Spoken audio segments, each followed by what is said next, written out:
Ladies and gentleman, ಈ ಎಲ್ಲರ ಕಾಲೆಳೆಯುತ್ತೆ ಕಾಲ ಅನ್ನೋ ಒಂದು ಗಾದೆ ಮಾತಿದೆ. ಆದರೆ ಈ ದಾವಣಗೆರೆಯಲ್ಲಿ ಎಲ್ಲರ ಕೈ ಎಳಿತಿದೆ ಕಾಲ. ಒಂದು ಕಾಲದಲ್ಲಿ ಆತ್ಮೀಯರಾಗಿದ್ದವರು ಇವತ್ತು ದುಶ್ಮನ್ಗಳಾಗಿದ್ದಾರೆ, ಬೀಗರಾಗಿದ್ದವರು ವೈರಿಗಳಾಗಿದ್ದಾರೆ. ಈ ರಾಜಕೀಯ ಅನ್ನೋದು ಸಂಬಂಧದಲ್ಲಿ ಹೇಗೆ ಹುಳಿ ಹಿಂಡುತ್ತೆ ಅನ್ನೋದು ದಾವಣಗೆರೆಯಲ್ಲಿ ಪಕ್ಕಾ ಕಣ್ಣಿಗೆ ಕಾಣುತ್ತೆ. ಮಲ್ಲಣ್ಣ, ಮಿನಿಸ್ಟರ್ ಮಲ್ಲಿಕಾರ್ಜುನ್, ಮಲ್ಲಣ್ಣನ ಕಟ್ಟಿ ಹಾಕಲಿಕ್ಕೆ ಕಾಂಗ್ರೆಸ್ನಲ್ಲೇ ಕೈಗಳು ರೆಡಿ ಆಗ್ತಾ ಇದೆ. ಈ ಕಡೆ BJPಯಲ್ಲೋ ಅದೊಂದು ರೀತಿ ಗೊಂದಲದ ಗೂಡು ಅನ್ನೋದು, JDS ಆಟಕ್ಕುಂಟು ಲೆಕ್ಕಕ್ಕಿಲ್ಲ ಅನ್ನೋ ಥರ. ದಾವಣಗೆರೆ ಟೋಟಲಿ ಜಂಗಿ ಕುಸ್ತಿ. ಮೊನ್ನೆ ದುಗಮ್ಮನ ಜಾತ್ರೆಯಲ್ಲಿ ಮುಗೀತು ಜಂಗಿ ಕುಸ್ತಿ, ಈಗ ಮತ್ತೊಂದು ಜಂಗಿ ಕುಸ್ತಿಗೆ ಅಖಾಡ ರೆಡಿ ಆಗ್ತಾ ಇದೆ. ಮಲ್ಲಣ್ಣನ ಕಟ್ಟಿ ಹಾಕಲಿಕ್ಕೆ ಕೈನಲ್ಲೇ ಪ್ಲಾನ್ ನಡೀತಾ ಇದೆ. ಏನಿದೆ ಎಕ್ಸ್ಕ್ಲೂಸಿವ್ ಡೀಟೇಲ್ಸ್? ಎಸ್, ಬಿಗ್ ಸ್ಟೋರಿಯಲ್ಲಿ ನಾನು ಹೇಳ್ತೀನಿ. ನೆಲ ಜಲ ಭಾಷೆಗಾಗಿ ಪ್ರಾಮಾಣಿಕ ಪತ್ರಿಕೋದ್ಯಮ, ನಾನು ಹೇಮಂತ್.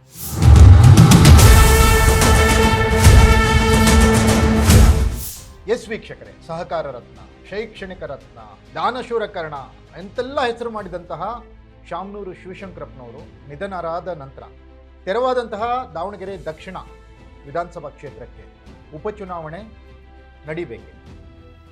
ಇಲ್ಲಿ ರಾಜಕೀಯ ಪಕ್ಷಗಳು ಪ್ರಮುಖ ಎದುರಾಳಿಗಳು ಅಂದರೆ BJP ಮತ್ತು ಕಾಂಗ್ರೆಸ್.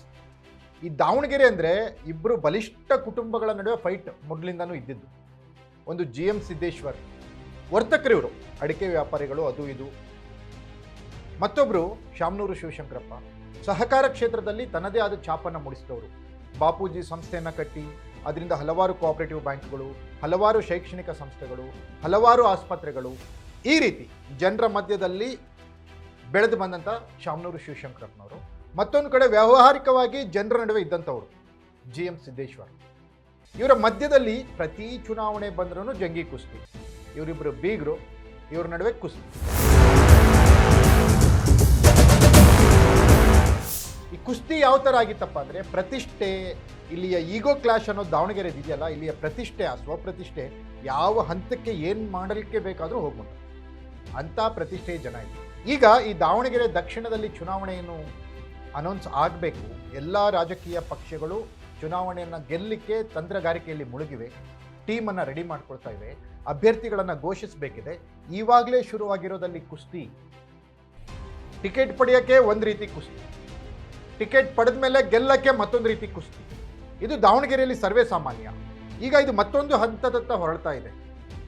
ದಾವಣಗೆರೆ ದಕ್ಷಿಣದಲ್ಲಿ ಶಾಮನೂರು ಶಿವಶಂಕರಪ್ಪನವರ ಫ್ಯಾಮಿಲಿಗೇ ಟಿಕೆಟ್ ಕೊಡಬೇಕು ಅಂತ ಹೇಳಿ SS ಮಲ್ಲಿಕಾರ್ಜುನ್ ಸಚಿವರು, ಅವರ ಶ್ರೀಮತಿ MP ಪ್ರಭಾ ಮಲ್ಲಿಕಾರ್ಜುನ್ ಈಗಾಗಲೇ ಹಕ್ಕೊತ್ತಾಯವನ್ನು ಮಂಡಿಸಿದ್ದಾರೆ. ಕಾಂಗ್ರೆಸ್ ಹೈಕಮಾಂಡ್ಗೆ ಬೇಡಿಕೆ ಇಟ್ಟಿದ್ದಾರೆ, ನಮ್ಮ ಕುಟುಂಬದಲ್ಲಿ ಟಿಕೆಟ್ ಕೊಡಿ, ನಾವು ಗೆಲ್ಲಿಸ್ಕೊಂಡು ಬರ್ತೀವಿ.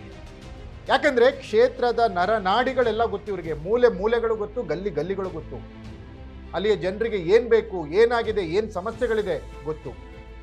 ಹಾಗಾಗಿ ನಮ್ಮ ಕುಟುಂಬಕ್ಕೆ ಟಿಕೆಟ್ ಸಿಕ್ಕರೆ ನಾವು ಗೆಲ್ಲಿಸ್ಕೊಂಡು ಬರ್ಲಿಕ್ಕೆ ಈಜಿ ಆಗುತ್ತೆ ಅಂತ ಹೇಳಿ ವಾದವನ್ನು SS ಮಲ್ಲಿಕಾರ್ಜುನ್ ಮಂಡಿಸ್ತಾ ಇದ್ರೆ, ಕಾಂಗ್ರೆಸ್ನಲ್ಲೇ ಇಲ್ಲ, ಕಳೆದ ಬಾರಿ ಹೇಳಿದರು ಶಾಮನೂರು ಶಿವಶಂಕರಪ್ಪನವರು, ಈ ಬಾರಿ ಮಾತ್ರ ನಾನು ನಿಲ್ತೀನಿ 2023ರಲ್ಲಿ, ಮುಂದಿನ ಬಾರಿ ಯಾವುದಾದ್ರೂ ಅಲ್ಪಸಂಖ್ಯಾತರಿಗೆ ಟಿಕೆಟ್ ಕೊಟ್ಬಿಟ್ಟು ಗೆಲ್ಲಿಸ್ತೀನಿ ಅಂತ ಹೇಳಿದ್ರು ಅಂತ ಹೇಳಿ ಆ SS ಅಂದರೆ ಶಾಮನೂರು ಶಿವಶಂಕರಪ್ಪನವರ ವಿಡಿಯೋನ ವೈರಲ್ ಮಾಡ್ತಾ ಇದ್ದಾರೆ. ಇದು ಮಲ್ಲಣ್ಣನಿಗೆ ದಾವಣಗೆರೆಯಲ್ಲಿ ಅವ್ರದೇ ಪಕ್ಷದಲ್ಲಿ ಆಗ್ತಾ ಇರುವಂಥ ಹಿನ್ನಡೆ ಒಂದು ಕಡೆ ಆದರೆ, ಅವ್ರದೇ ಪಕ್ಷದಲ್ಲಿ ಮಲ್ಲಣ್ಣನನ್ನು ಕಟ್ಟಿ ಹಾಕಲಿಕ್ಕೆ ಪ್ಲ್ಯಾನ್ ಮಾಡ್ಕೊಂಡಿರೋದು ಮಲ್ಲಿಕಾರ್ಜುನರಿಗೆ ಇರಿಸುಮುರುಸುಂಟು ಮಾಡ್ತಾ ಇದೆ. ಜಮೀರ್ ಅಹಮದ್ ಖಾನ್ ಅಂತೂ ಇಲ್ಲ, ಅಲ್ಪಸಂಖ್ಯಾತರಿಗೆ ಟಿಕೆಟ್ ಅಂತ ಹೇಳಿದರು.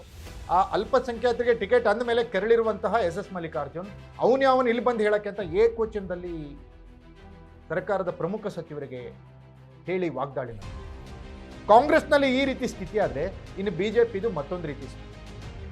ಯಡಿಯೂರಪ್ಪನವರು ಮತ್ತು ಭಿನ್ನರ ಗುಂಪು ಅಂತ ಏನಿದೆ, ಭಿನ್ನರ ಗುಂಪಿನ ಪ್ರಭಾವಿಗಳು ದಾವಣಗೆರೆಯಲ್ಲಿದ್ದಾರೆ.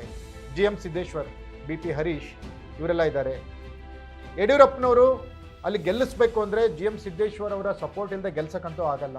GM ಸಿದ್ದೇಶ್ವರ್ ಅವ್ರಿಗೆ ಹೇಳಿದವ್ರಿಗೇ ಟಿಕೆಟ್ ಕೊಡಬೇಕು ಅಂತ ಹೇಳಿದರೆ ಯಡಿಯೂರಪ್ಪನವ್ರು ಕೊಡ್ತಾರೋ ಇಲ್ವೋ ಗೊತ್ತಿಲ್ಲ.